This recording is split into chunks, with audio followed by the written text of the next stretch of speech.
4 pound chocolate কেকের base বানাতে যাচ্ছিলাম, তবে তার 12টা বেজে গেছে।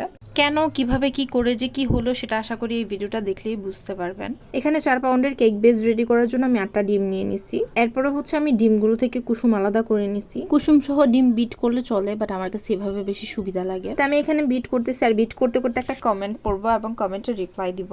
আমার ফ্রেন্ড মিতু লিখছে, আমি খুব নিরিবিলি কাজ করতে ভালোবাসি, বিশেষ করে কেকের কাজ। মাইন্ড সেট আপ করে কাজ করার পরও যদি কোনো ঝামেলা বুঝতে পারি, টেনশনে বাকি কাজটা আর ভালো হয় না। তারপরে সে আবার একটু প্রশংসা করছে আর আমাকে হচ্ছে শুভকামনা জানাইছে।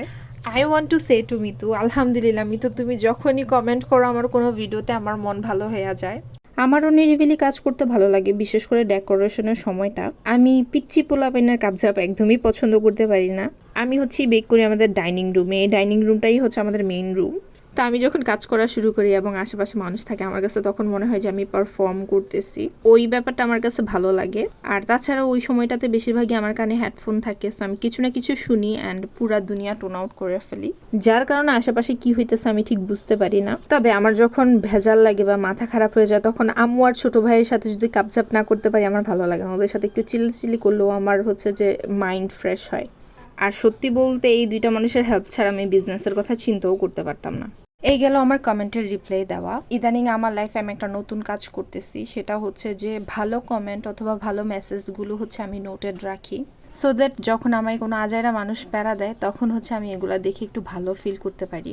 অ্যান্ড এই জিনিসটার আমি নাম দিচ্ছি ফিল গুড জার। ওয়েল, চলেন এবার চলে আসি চকলেট কেকের বেজে। আমার ধারণা এই পর্যায় পর্যন্ত আমি সব কাজ মোটামুটি ঠিকভাবেই করতে পারছি। আসলে অনেকগুলা ব্যাটার একসাথে করতে গেলে একটু ভয় লাগে, তাই এখানে হচ্ছে আমি খুব আলতো হাতে এবং খুবই সাবধানে হচ্ছে শুকনো উপকরণগুলো মিক্স করতেছিলাম।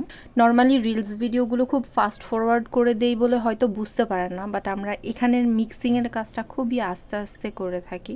আমিও এখানে আস্তে আস্তেই করতেছিলাম, কিন্তু আমি ভুল করে ফেলছি এখানে দুধটা অ্যাড করে। এই পর্যায়ে আমার ব্যাটারের কনসিস্টেন্সিটা যেমন ছিল সেটাতেই হচ্ছে যে আমার কেক সুন্দর মতো হয়ে যেত, কিন্তু আমার কেন যেন মনে হয়েছিল যে এই মিল্কটা অ্যাড করার প্রয়োজন, যার কারণে হচ্ছে এ পর্যায়ে আমি এখানে ঘন করে জাল দেওয়া স্বাভাবিক তাপমাত্রার গরুর দুধ অ্যাড করে দিই। দুধটা এখানে আমি সামান্য পরিমাণেই অ্যাড করছি, অ্যান্ড আমার মনে হইতেছিল ব্যাপারটা ওকে, কজ আমি প্রথম যখন কোর্স করি ওখানে কিন্তু আমাদের তেল দুধ দিয়েই কেক বানানো শেখানো হয়েছিল। তবে সমস্যা হচ্ছে এখানে আমি অলরেডি কেকের ব্যাটারটা মিক্স করে ফেলছি। লাস্ট পর্যায়ে হচ্ছে এভাবে হয়তো দুধ মেশানো উচিত হয়নি। আমরা যখন কোর্স করছি ওখানে হচ্ছে আমাদেরকে যখন শুকনো উপকরণ মিক্স করি তার সাথে সাথে হচ্ছে লিকুইড উপকরণগুলো দেওয়ার কথা বলা হয়েছিল।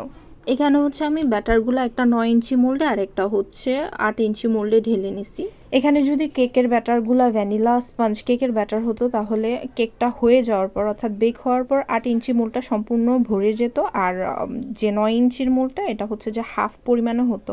কিন্তু বেক করার পরে কি যে ডিসঅ্যাপয়েন্টমেন্ট, আহারে দোনোটা কেকই বসে গেছে। এখন এই বসে যাওয়ার পিছনে অনেক ব্যাখ্যা আছে, কিন্তু যেহেতু আমি হচ্ছে যে স্পেশালাইজড নলেজগুলো জানি না, আমি সেসব ব্যাখ্যা দিতে পারতেছি না। অনেকে বলবে যে কোকো পাউডার হচ্ছে এমন একটা জিনিস যেটার ঘনত্ব বাড়ে, বেশি নাড়ার কারণে গ্লুটেন বেড়ে যায়, হ্যান ত্যান অনেক কিছু, কিন্তু আমি এখন ওগুলার কিছুই বলবো না, কজ অল্পবিদ্যা ভয়ঙ্কর, না জেনে এত বড় বড় উক্তি দেওয়া ঠিক হবে না। বেকিং লাইফের এই পর্যায়ে এসে বুঝতেছি যে এটা আসলে একটা সায়েন্স, আর এগুলোর পিছনে অনেক সায়েন্স বেসড নলেজও আছে যেগুলো সম্পর্কে আমার কানাকড়িও ধারণা নেই। লার্নিং প্রসেস হচ্ছে লাইফ লং, আজীবনে হচ্ছে আপনি কোনো না কোনো কিছু শিখবেন, বাট স্টিল আপনি যদি কোনো কিছুতে স্পেশালাইজড নলেজ নিতে চান আপনার উচিত হবে একটা প্রফেশনাল কোর্স করা, 1 দিন 2 দিনের না। বেস্ট অপশন হবে সার্টিফাইড একটা ইনস্টিটিউশনের আন্ডারে লেন্দি একটা কোর্স করা। সম্ভব হলে আমি সেটাই করতাম।